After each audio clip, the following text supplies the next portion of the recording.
To the final and last day of Fan Expo Boston. I am so excited to have COY JANDREAU here with me. A fellow nerd, literally just the best of the best, has done so many different things in his career. Let's get started with, you may know him from his online presence with Real Rejects. He does a lot of different reviews, a lot of different reactions to things, a lot of opinions, but really good ones. I try. Yeah, they're amazing. And also, a lot of people don't know, but you used to act. Yeah. You used to be a stuntman. Yeah. You've, like I said, you've literally done it all. Yeah. So let's start from the beginning. You're a Boston local. Here, I'm a Lowell kid. Right, And I'm but- back for the first time for work. How does it feel? It is, homecoming does not summarize the warmth and joy and nostalgia. Like, I've never gotten to take a plane, stay in a hotel, and then walk the streets I used to walk. Yeah. I mean, I've visited for like friends and things, but it feels really special to be here Yeah. for work because it feels like a special kind of accomplishment of like earning a thing. Right, you're coming home. It's your Yeah. homecoming. What are your favorite spots to hit around Boston? Have you hit any of them this weekend? Have you had a chance? I know you have a busy schedule. I've been pretty stacked, but Yeah. Mull's Diner is my favorite like breakfast place in the world, and it's 9 Noted. minutes from here. Oh, And easy they walk. tore down the actual building, but they put it in a hotel, so it's really disorienting to have the same food but in a very different setting. But it's been nice. It's still hitting that sweet spot. That's So good. Mull's Diner is amazing. Nice. Black Rose, Right. I adore. 7 nights a week they do live Irish music, which Oh, is it was- amazing. Yeah, that Irish music was amazing last night. Best Just the- corned beef I know. Yeah, the So, one. Yeah, the one guy with the violin, and then or the girl with the violin, and the guy just singing. They're playing all the amazing songs. And Bell in the Hand, I don't know if people know Bell in the Hand, but Bell in the Hand's amazing. They make a beer that is the recipe that was drank by Paul Revere. So they Oh. really like recreate 1700s brew, but it's only available at that one bar. So Sam Adams only brews it for one location, and it's only available there, and it's so special to me. Like the Paul Revere. The Paul They Revere's have the beer. They have that his recipe. They and just they only make it there.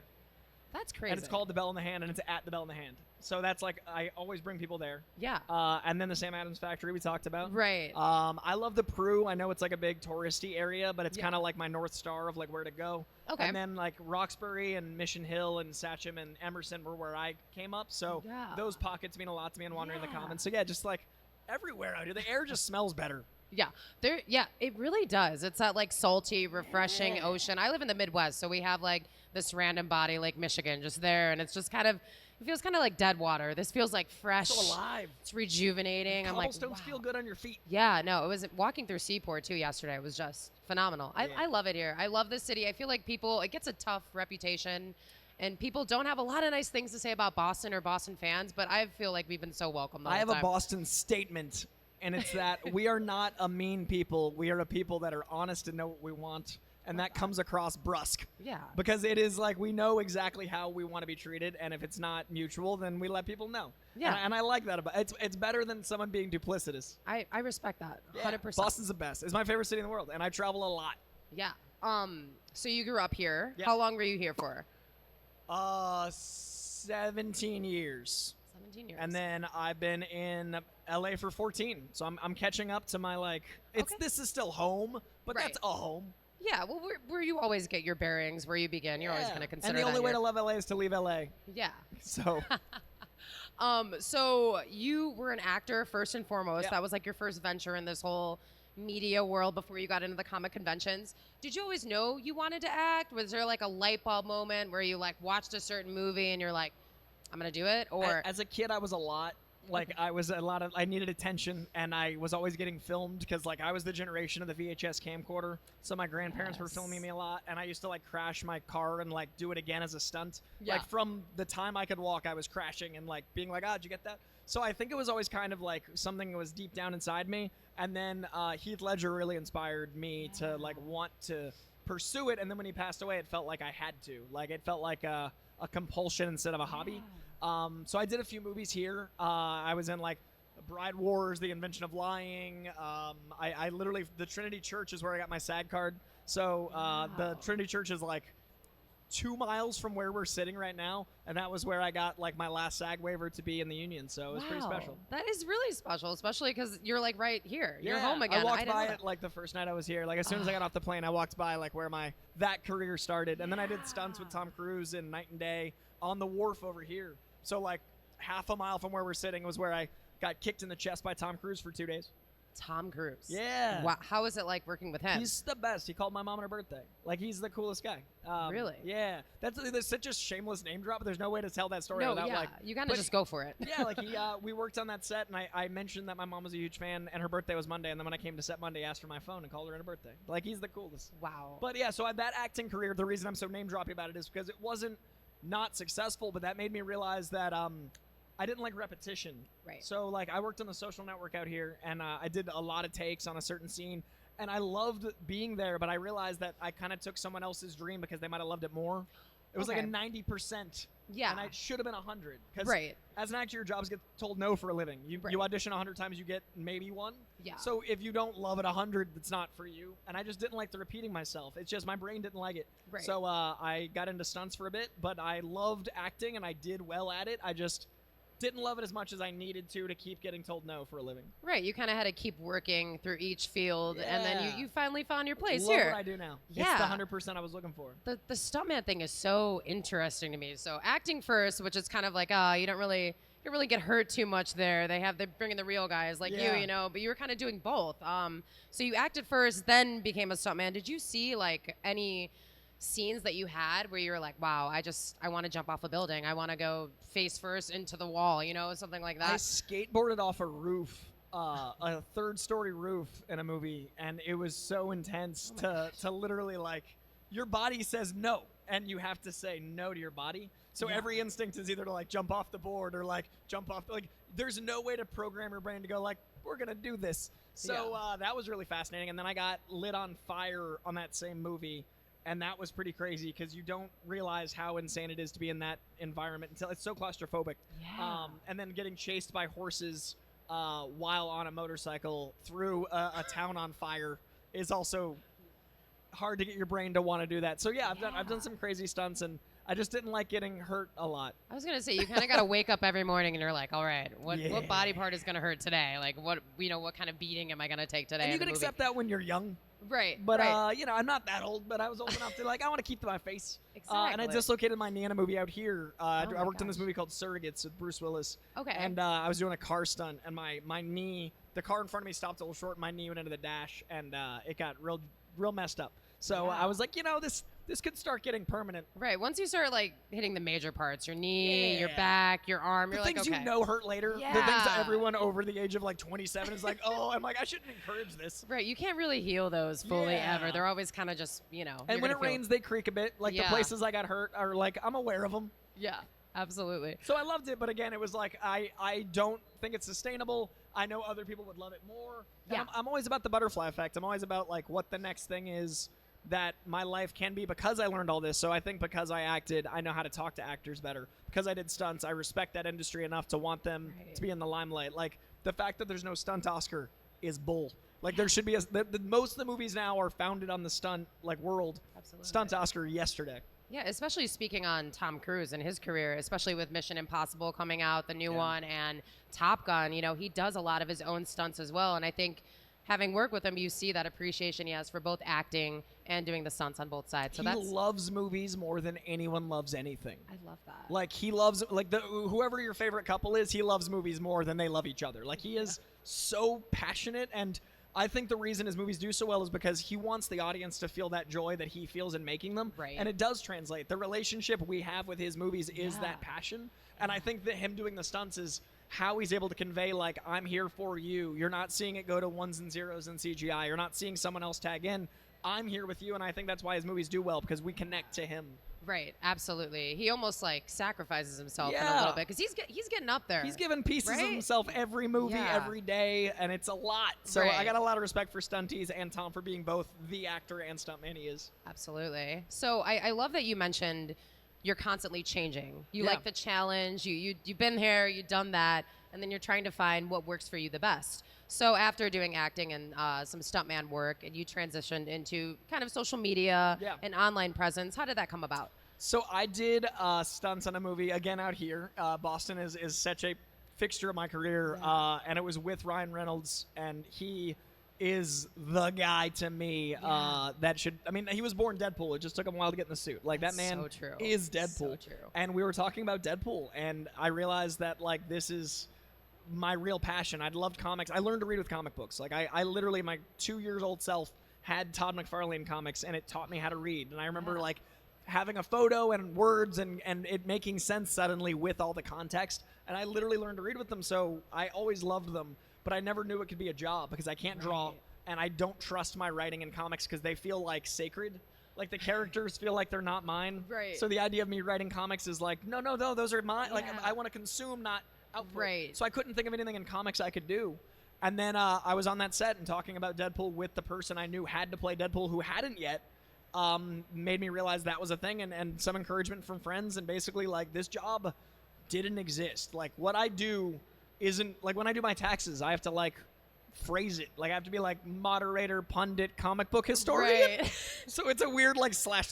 But basically it was talking about comics because they were getting popular at every network I could, and networks reaching out to me as an expert. Like I did Screen Junkies, Please Explain Deadpool, and I had done 12 movies to that point and never had a moment other than my mom or like friends being like, oh my God. And it was just like my own victories. But within 3 days of that Deadpool video going live, I was getting stopped on the street of people going like, I've loved Deadpool forever and no one's explained him as well as you. Or like, I feel like what you said helped me understand the character. And like that made me realize how I wanted to connect to people and how important it was to me to have people read comics versus movies are doing fine. Like they're over there. Right. So the connection of movies and comics and then talking about them is what led to all this. Yeah, I mean, the comics, I feel like they're having a resurgence with all of these movies, especially Deadpool. I mean, that video might get some views, you know, in the next We did the next year. 1.2 million in 3 days. Yeah, and with Deadpool And that was 3. then. Right, yeah. So you started with, you said Screen Junkies? That was like Screen the first Junkies initial? was first, and then I got my own network pretty quickly for a small network called Bite Size Networks, where I had my own show called COY's Comic Corner, and I was basically like, it was back in the Winter Soldier days. This would have been 2014, because it came out in 2015. So 2014. So I've been doing this 10 years. But it was before this era of everyone looking for Easter eggs, everyone looking for the TikTokification of it has taken over. Yeah. But I was the guy trying to show the philosophy of these characters and why they do what they do. Yeah, why it's not a genre that should be belittled. It's not for kids. It's for everyone and kids. Right. So I was from the beginning trying to bring some validity to genre content, and that didn't go well because no one was giving them time of day. And now as it's gotten bigger, my career has been able to rise with it, and I'm still fighting for anyone to. It's just as credible as a Meryl Streep joint. They're the same level of filmmaking, the same. And if you make them lesser, we notice. Right. Ones don't do well that aren't given that love. So comic movies have always been my jam. Yeah, I love that there hasn't. I don't love this, but like there hasn't been that person that's been the gateway between the movies and the artists, and having that conversation that a lot of people want to hear. A lot of people want to hear the backstory. They want to know why these villains, these heroes do what they do. And then, so with Screen Junkies after that, what was the next move? Did you do Real Rejects into that? Or So did you do Screen Junkies turned into, at one point I was at 7 networks for 2 years. Wow. Because it's all freelance, because there's no contracts for people that made up a job. So it's kind of like, I'll show up here, I'll be over there, and then that was up until about 2018, and then Collider happened, where I became the host of Collider Heroes. I was the co-host for a time, and then my good friend John Schnepp passed away, and then they had me take on the mantle for the late great Schnepp. So I took over Collider Heroes, and then Heroes ended about a year later when Collider got rid of their video element, and Collider Video is still there, but it's basically the homie Perry Nemiroff running the whole thing, crushing it. But it downsized to one person being able to take over, and she crushes. But there wasn't compartmentalized different sections. There didn't need to be. So suddenly I was like, okay, I've built all this, and now I have to start over. And then I realized I didn't want to be stuck anywhere. I wanted to kind of stay intentionally, because then I get to. My voice doesn't become the voice of Nerdist. My voice doesn't become whatever Rolling Stone wants me to say. If I'm guesting as myself at Nerdist, it's my voice with the big platform versus their voice through me. Like, my integrity is so much more important than a consistent paycheck. So I stayed freelance, and then recently Real Rejects is pretty much my home, but it's because they trust me.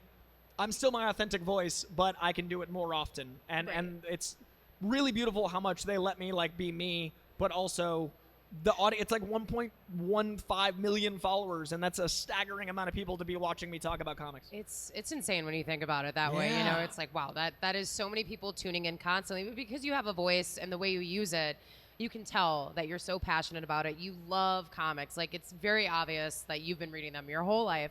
I love that part so much. And so Screen Junkies, Real Rejects, let's go down the timeline. Now you're moderating, hosting a lot of different panels. Yeah. Obviously, you're kind of doing that virtually a little bit when you're doing the YouTube. It's so much different being in person with the camera just in front of you at home. I feel like you get a little bit more like brave and excited when you're at home doing the YouTube. But how was it with the transition into getting into comic conventions?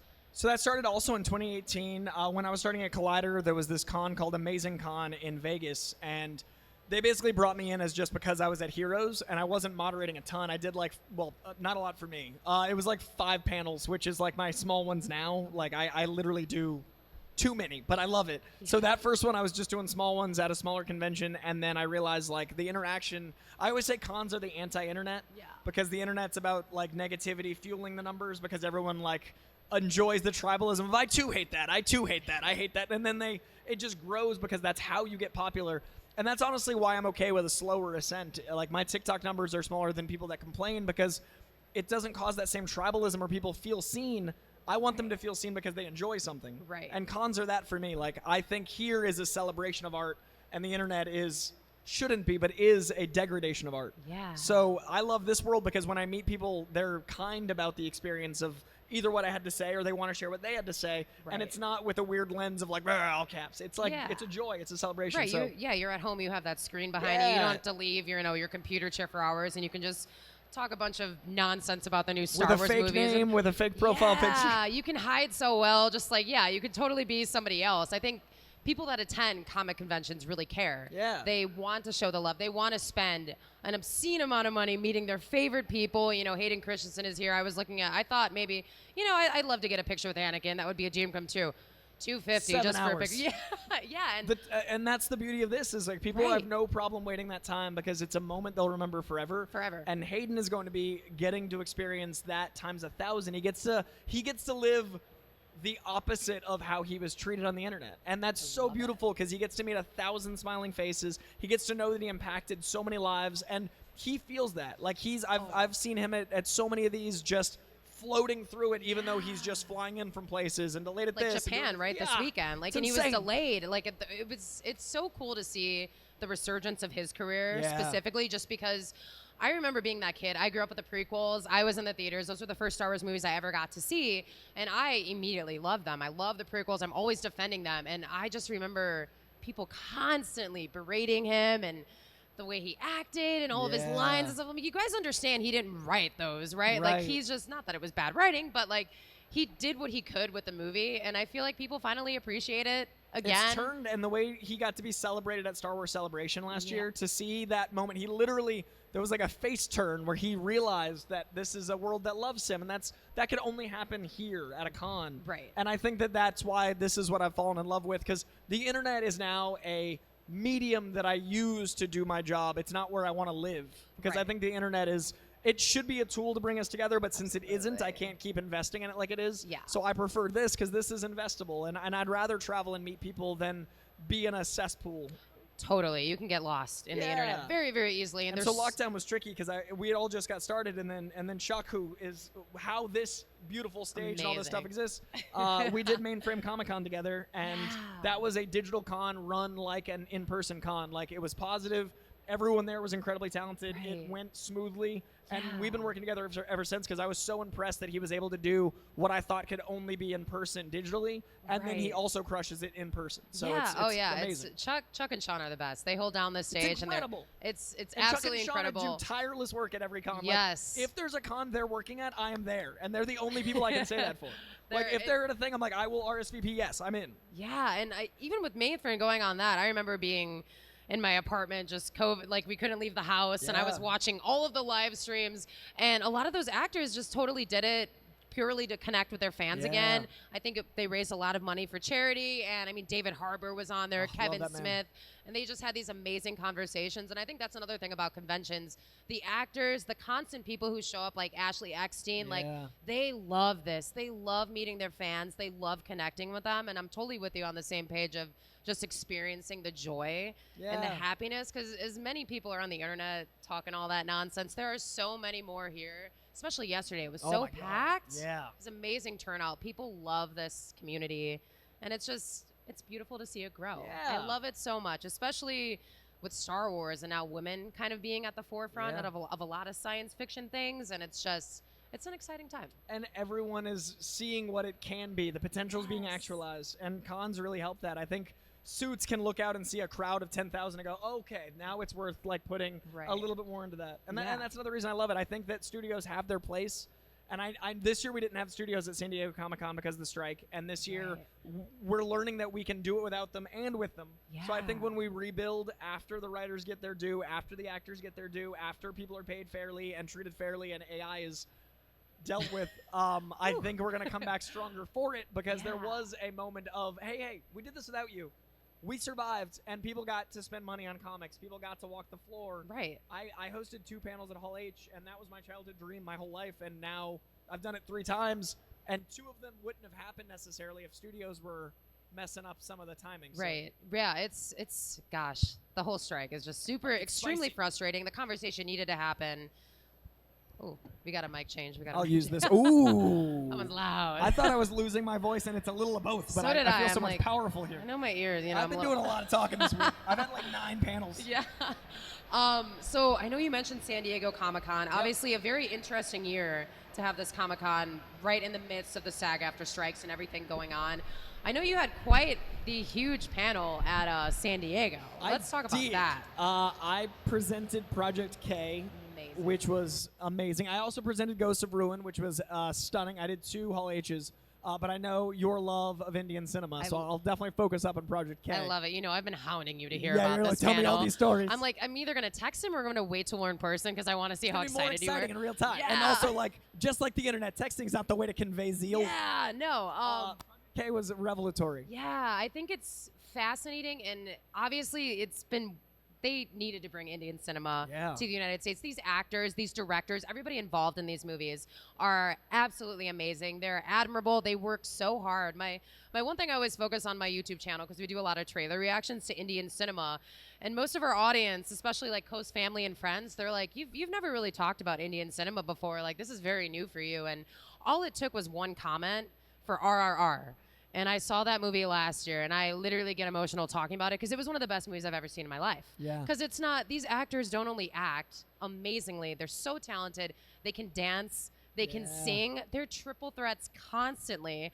Hate to say it, but they make the United States actors look kind of like. And the theater industry there is so different and huge. They have 9 a.m. showings, and they go into. I didn't know that. They start at 9 a.m. and they go until like 4 a.m. Yeah. So their theaters are basically like 24-hour excitement-a-thons, and people go dressed up at 9 a.m. Like, it's a full cycle, not this weird. I don't know. Everything's like noon to 11. Like I love their passion so much. Yeah, it almost reminds me of like the good old days when you had to go wait in line for a movie ticket and you were waiting to get those seats for. I remember Attack of the Clones. Me and my dad were waiting. We got the last 2 seats in the theater, and like that's the experience I always describe, because you can't feel that magic, with a lot of the streaming things and a lot of just watching things live. And I know it's hard for people to make it out to some of those premieres and everything with COVID happening, but Indian cinema, I'm so glad it's here finally in the States. Like, we need to make it more of a thing. I think it's coming, and I think that the translation from superhero cinema to Indian cinema is a great leap. Like, it's a beautiful connection point. And I think a lot of the reason that we're enjoying all the superhero stuff is the pure escapism. And I think the escapism of Bollywood is right there with it, because you've got song and dance and action, and like there's such. I love the gravity they put into their performances juxtaposed with the musical numbers. It's not like because there's a musical number, they're not as serious. I think that's what I want out of people to understand about superhero films. So I think Bollywood might actually help people get what Marvel and DC do and all those things, tying it all in together.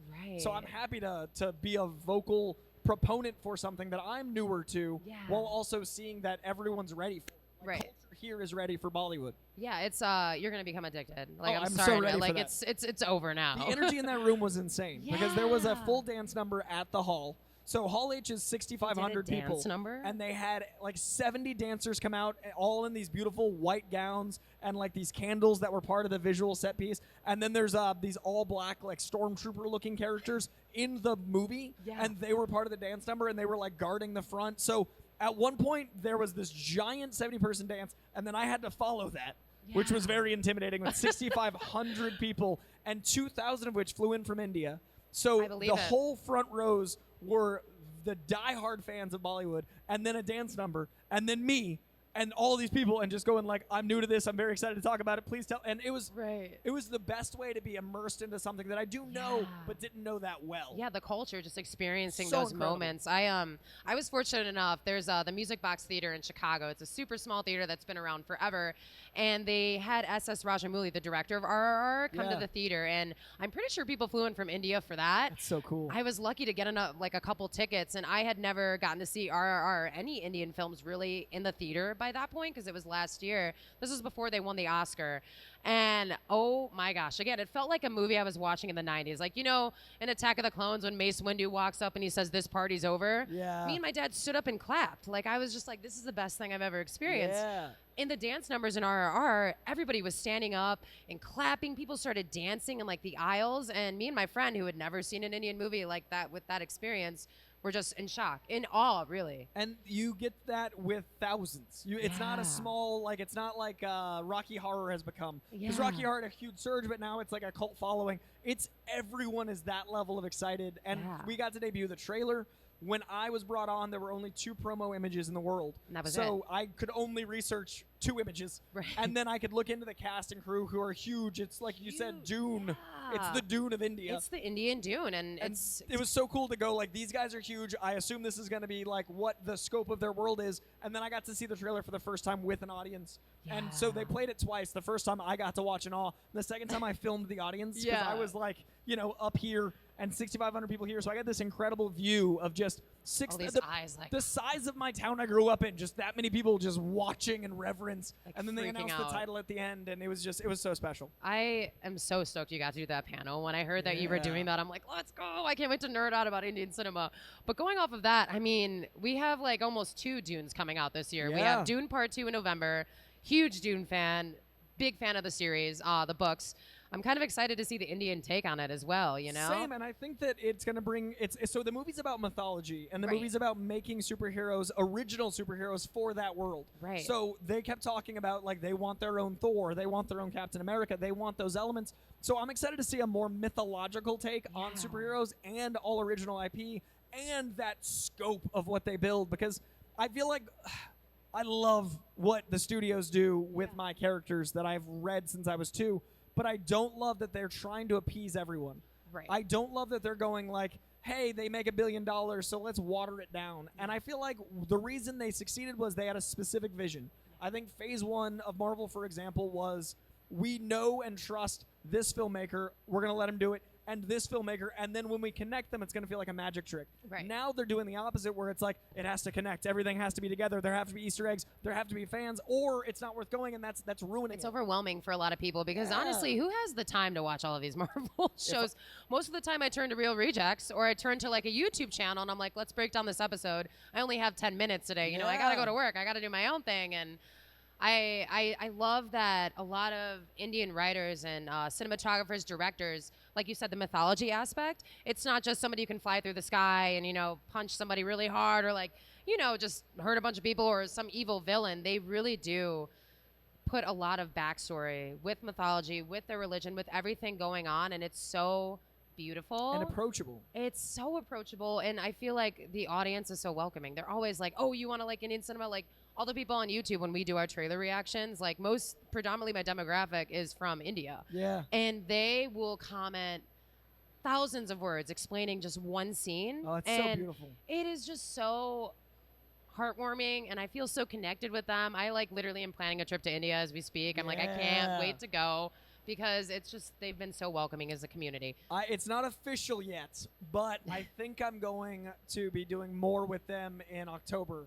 So I might have more like to present and experience this year, which I'm very excited about. Yeah, because I think diving deeper will be exciting. Yeah, and that Project K, Kalki 80, it's coming out January 24th, 2024. Yeah. So we got a lot of time for a couple trailers in here. I don't know about the dance numbers. Maybe there will be some in the movie. I hope so. It's the best part. There's definitely dance numbers in the movie. Thank God. I'm hoping there's more dance numbers that I can watch. It's crazy because you think about it. You're like, Dune, okay, sandworms, evil empires, no water. But in this one, they're going to dance somehow. Like, I love it. Like, you need that water, but you're still going to, sweat it out. Maybe Cannot wait. Right. It's going to be amazing. And the trailer itself, if you guys haven't, did you react to it? I did. Okay. And what was your experience? I was like fascinated because it literally felt like I was, and some people get mad that you compare it to Dune. They obviously it's not the same thing as Dune, but being a science fiction nerd, loving Dune, loving Star Wars, and having Dune coming out in a couple months, like that's at the forefront of my mind. So I was watching with my co-host and I'm like, oh my God, is that a still suit? Like, are those the same? Like, it was cool to see that because a lot of science fiction correlates together. I mean, we don't really know a lot about the galaxy yet. Yeah. So a sand planet seems to be the move no matter what because you can do a lot of damage with that. You can try to make it better. But I'm always blown away by these movies. And the main star in that, Prabhas, we reacted to a couple of his things. He's a sweetheart, by the way. Prabhas was so cool because I didn't know. I knew his impact on Indian cinema, but I didn't know him personally. For how he'd talk, how he'd react to fans, how he'd be, but I knew the scope of his impact. So you always worry that you guys all revere this person. What's it like in reverse? And he was so kind and wanted to talk to everyone. So and humble. You earned his laughs because he's just like a quieter guy, but when you hear him live, you're like, oh, it's like a moment. So he just had this gravitas and this energy and this palpable joy for cinema, but he loves the fans and he loves the world that he's getting to be a part of. So I was so impressed at his not just talent, but humbleness and ability and all those things. And it was like you said, the cast of Dune, but in Indian cinema. So to meet all these people and to have them all be incredible was so special. And they were really kind and giving it their time. The most humble kind people you will ever meet. And it's just incredible. And I love the director, man. That guy is so funny. Yeah. He gave me, and I'll cherish this forever. Yeah. He gave me a token that was a carved piece of I don't know what the material is, but it's got a symbol from the movie. Wow. And it was only for the cast and crew. And he gave me one because I presented the movie to America for the first time. So I'm a part of the cast and crew. Oh my God, it's like those John Favreau coins that he gives I got out. one of those from India. Yeah. And it means so much to me. And it says San Diego amazing. Comic-Con on the back. There's an extra inscription on the back for me. So it feels really special that I got welcomed your in. Name. The San Diego carved in for my See again, above so and beyond, they just flew in from India and they were by the way, gotta we get COY appreciate coin. You. Yeah. So that was, I don't know, that's what movies, I hate to say used to feel like, but when movies do well, like a certain movie I can't talk about because of the strike, but it's doing a lot of money and I'm really excited for the director to be the first director to make $1 billion. That movie had so much passion and care in it, so it's doing well. And there's details and there's passion and commitment to the world. That I feel like is being lost by making 100 movies on streaming, by making 8 networks that are going to do this half-assed content. And that's what I think we're also striking about is we need there to be some credibility. Yeah, some common ground for everybody, an understanding that isn't under the table. Everybody can see it. It's in writing. Everybody knows what's going on. If you don't know how many people watch things, you don't know what's doing well, you don't know how to make more of that or less of that, and you also don't have to pay people if you're not revealing how. And it's a lot. Things are happening. It's a lot. We'll get into that some other time because then we can talk about that for when hours. It's over, we will talk about how it went. Right. It's going to go well when it lands. But It's totally going to be over. And when it's over, we're going to get an onslaught of movies in 2024. I wanted to briefly touch base about that. Is there anything you're super excited about? Obviously there is, but I know it's hard to pick one because we have, Deadpool 3. We obviously have Project K. We got Venom coming out, Joker 2, Sonic 2. I honestly think Deadpool 3 is going to be the thing that rights the ship. Because I think it's going to not only be... People don't give Deadpool credit for how heartwarming it is. Not only is Deadpool funny and violent and ridiculous, but he's the character that wears a mask to protect you from seeing his face. Yeah. It's not about protecting his identity. It's not about his loved ones necessarily. He's like, I'm so gross. Scary. And this is for you. And I think that that selflessness in his abrasiveness is so beautiful. Yeah. And I think the best love story in the comic movies is his. Yeah. And I love that they really made it a Valentine's Day movie. They really made it a love story. And I think Deadpool 3 is going to be the best buddy cop movie since Lethal Weapon. I think it's going to tie up continuity issues because he's going to be fixing timelines. I think it's going to right the ship, and when it does well, let Marvel mature. I think that Iron Man came out 15 years ago. If you were 5, 15? Oh boy. you're 20 now. Yeah. If you're 20, you can hear dick jokes. Right. And if you're 20, we can have blood, we can have some. I think that Marvel needs to grow up a little bit, and I think an R-rated movie finally happening and finally doing well. There's no reason Blade should be PG-13.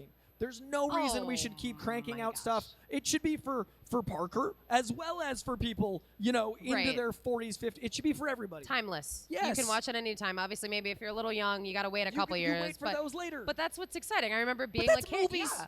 You wait I don't to watch. see everything. Like, exactly. It drives me crazy that they're trying to make it for everybody because it's not. I mean, like I get that's like a big argument with Star Wars too. You know, with their shows and their movies, they can't really. They try to appease to the younger generation, which I'm totally here for, because you think of your younger self in that moment in time watching it, and how now we're adults and we're still going to the movies and seeing the same thing, you know, and it's timeless and it's beautiful. Super excited for Deadpool 3 though. And if you look at like Logan and you look at Deadpool, the ones that are doing well are the ones where they took a risk and they didn't make it just for everyone. Deadpool was such a risk. And it made all the profit because it cost Legendary. $7 and it made $900 million. Like, trust us Ryan is what Reynolds, I'm saying. Is perfect. It's so ironic that he has this unappealing, ugly yeah, like, what an ugly man. You like, should what? hide that. Right. But I also think The Killer this year, at the end of this year. It's a David Fincher adaptation of a French comic book. I like more than just comic cinema, I promise. But in this case, those are the major ones, you know. David Fincher's making a movie based on a French comic, and no one's talking about it. I need to get into that. I don't know what studio it is. I don't know if I was supposed to talk about it. I'm so sorry if I wasn't. Everyone in striking, but The Killer is. There's a David Fincher movie coming out this year that no one's talking about. Yeah, I mean, this is the first I've really heard Michael of Fassbender, Tilda Swinton, Tilda Swinton doing a movie together.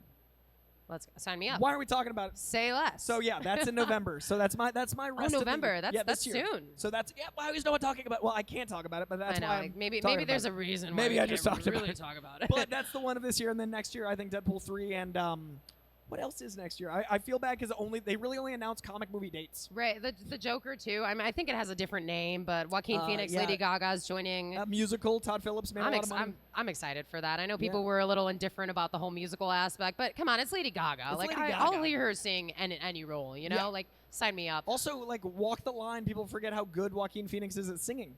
Thank you. He's a great singer. Walk the Line was a criminally underrated movie. Yes. Johnny Cash is one of my favorite artists of all So time. you have the Joker with those bars? Let's go. Come on. You've been holding him back. The first one was a perfect movie for him. It was incredible. As sad as that movie is, I like to rewatch it quite a bit. It sounds so depressing. It's dark. I know, but I love it so much. I love that this being a musical is just going to offend all the people that liked it for the wrong reasons. Yeah. I love that Joker, I like when movies have a protagonist that is distrustful and you don't know whether you're supposed to support them, but I don't like when the protagonist wavers in whether or not they're good or bad for the audience. Like, I think Jordan Belfort in Wolf of Wall Street is a villain, He is. but Leo is Leo, so you're like, I love that. Like, and oh, yeah. an entire generation of douche bros were born. Like, Yeah. it caused this epidemic of bad people. The finance Because bros. they think that they're the good guy when Yeah. they've not been. So my issue with the Joker is it kind of activated people that Absolutely. think they're in the right. Like, it's okay to be someone that's on the outside. It's okay to be someone that doesn't feel loved. But when you act on it in a violent way, or you put yourself in a position where you're causing society to lessen, Yeah. I believe that society is not in the right place right now. I believe Right. that we need to shift our culture. But I don't believe the way to do that is the way the movie espoused it to be. And it Yeah. made the choices he made almost into a benevolent force that he never was. So I think it caused a lot of people to be instigating of bad things. And I think the sequel has a really good opportunity to be like, To hey, if you thought change. that, we're going to make a musical. Change the discourse. You're going to hate this. Yeah, and I think that's really good point. beautiful. That's a good point. I didn't really think of that. I mean, obviously people are always influenced by the Joker. I mean, the Joker has been a household name forever. And One of the best comic characters ever invented. Right, Because and- Batman, so sorry to interrupt. No, you're okay. Go Because ahead. Batman is such an archetypal character. You can interpret Batman however you want. And his villains, and nobody talks about this, his villains are all mirrors to him psychologically, but in different ways. So Yeah. the structure of Batman and his rules, the opposite is the Joker. The Right. guy that wants to abide the law but doesn't believe in duality is Two-Face, literally guy with two faces. The person that wants to fix the planet but is doing it by throwing money, by punching people, Poison Ivy is that inverse. All of his villains, I mean, like, Penguin is literally the criminal version of the opposite. If he was raised in an orphanage instead of staying in that billionaire comfort net, he could have been Penguin or Riddler. So I love that about him. But then the Joker has become his own entity of pure chaos because I think people want the freedom of not having rules. So we go like, that seems nice. But it's got to still be within the realm of like, but it's bad to kill people. It's not good.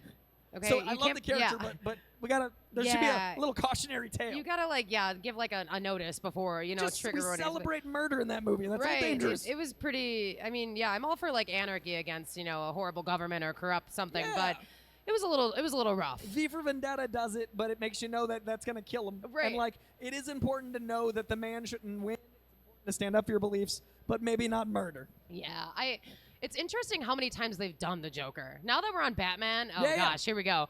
4-hour pod. Yeah, and then not even that, getting into Batman too, because we have the Batman 2. I'm not sure if it's 2024 or 2025. I think it just got moved to 2025. And I mean, I enjoyed that thoroughly. That was an amazing film. I mean, the Riddler was incredible in that. I really liked. He kind of always is kind of related to the Joker in a way with the things he does, the schemes he does.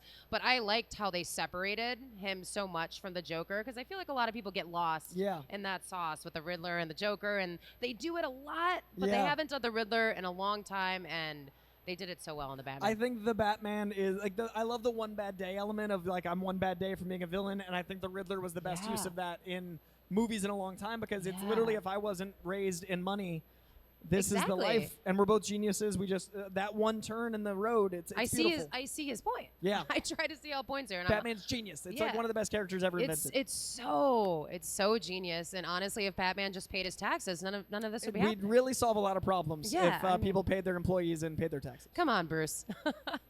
All right. If anybody has any questions for COY, feel free to come back to that microphone, or we can just keep nerding out. I mean, we're on Batman. Yeah, I know. You got one? Do you want to go to the microphone so you can hear? All right. Yesterday, COY, I said, citizens of the Reject Nation. You did. I was so excited. It was over there by main stage. I got very excited. Yeah. So my question is for you. The Blade movie, do you think that, obviously it's been delayed so many times and stuff like that, but do you think that it'll live up to the Wesley Snipes movies? And what do you think?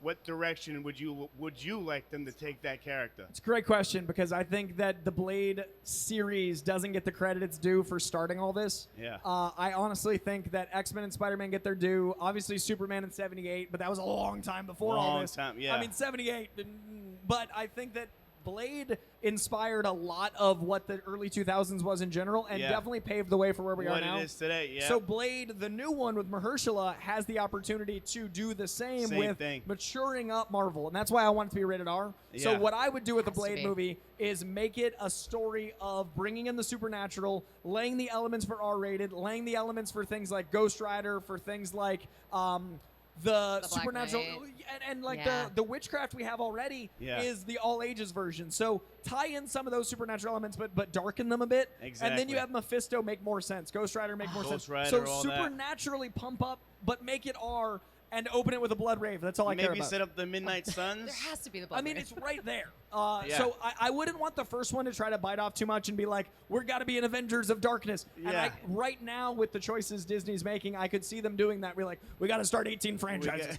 But if they go like, we're going to make a Blade, much like Iron Man, and Iron Man beautifully set up a world where we can have superheroes. If Blade sets up a world where the supernatural exists, I'll be very happy.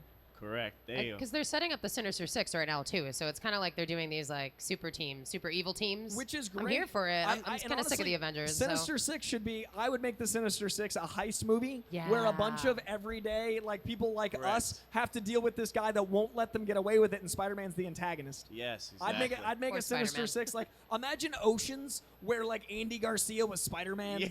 That'd be wild. You're just like, why won't this guy leave me alone? Yeah. I'm just trying to pay for my kids to go to private school, and like my daughter can't make them likable. Yep, that's what I'd do. All right, thank you. It was so nice to meet you, COY. By the way, keep going, man. Appreciate it, man. Thank you so much. Thanks for watching Reject Nation.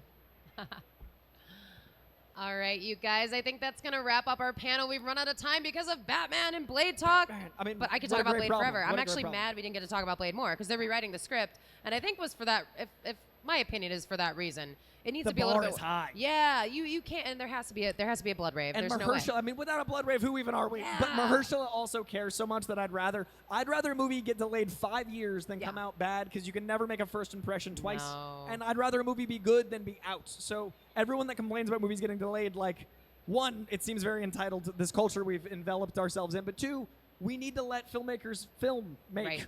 So I'm very hopeful for Blade. I'm glad it's getting delayed, and I love Mahershala's passion. It rhymes. I'm glad Blade is getting delayed. Let's go. It does. Make it R-rated. All right. Thank you so much, Coy, for being here. You can check out Coy's table right in the back there. He's got some more panels today, right? Yeah, I got the next panel. All right. I'm going to change seats. Let's go. Bye, everybody. Bye, guys. Thank you.